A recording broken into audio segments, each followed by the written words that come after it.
ഈ രാത്രി നമ്മൾ എത്തുന്നത് ഒരു നിർണായക നടപടിയിലേക്കാണ്, ഒരു അപ്രതീക്ഷിത ഇടവേളയിലേക്കാണ്.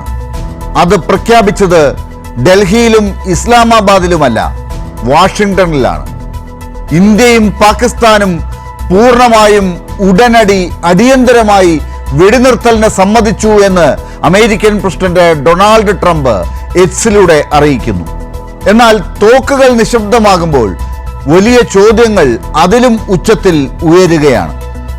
അല്പം മണിക്കൂറുകൾക്ക് മുൻപാണ് പാകിസ്ഥാൻ ജമ്മു കാശ്മീരിലെ സ്കൂളുകൾ, ആശുപത്രികൾ, വീടുകൾ എന്നിവയെല്ലാം ലക്ഷ്യമാക്കി ആക്രമണം നടത്തിയത്. മിസൈലുകളും ഡ്രോണുകളും യുദ്ധഭൂമിയിൽ മാത്രമല്ല, വ്യാജവാർത്താ യുദ്ധത്തിനും ആയുധമായി മാറിയിട്ടുണ്ടായിരുന്നു. ഇന്ത്യയുടെ വ്യോമതാവളങ്ങൾ തകർത്തു, പവർ ഗ്രിഡ് തകർത്തു എന്ന് പാകിസ്ഥാൻ വ്യാജ പ്രചാരണങ്ങൾ ഇന്ത്യ ഉപഗ്രഹ ചിത്രങ്ങളും സാങ്കേതിക തെളിവുകളും ഉപയോഗിച്ച് തെളിവോടെ അത് തള്ളിക്കളഞ്ഞു. ഇന്ത്യ ശക്തമായ പ്രതികരണമാണ് നൽകിയത്. എന്നാൽ ഇപ്പോൾ കടന്നു വന്ന വെടിനിർത്തൽ യഥാർത്ഥത്തിൽ ഒരു സമാധാന മുന്നേറ്റമാണോ, അതോ താൽക്കാലികമായ ഒരു തന്ത്രപരമായ ഇടവേള മാത്രമോ? അമേരിക്കയുടെ സ്റ്റേറ്റ് സെക്രട്ടറി മാർക്കോ റൂബിയോയുടെ മധ്യസ്ഥതയുടെ അടിസ്ഥാനത്തിൽ പടുത്തുയർത്തുന്ന സമാധാനം ആഭ്യന്തരമായ പരിഹാരങ്ങളില്ലാതെ നിലനിൽക്കുമോ?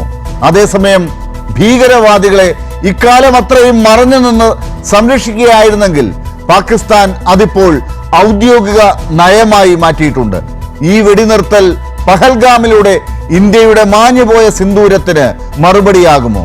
ഇത് ശാശ്വതമായ പരിഹാരമോ, അതോ ഒരു ഇടവേള മാത്രമോ?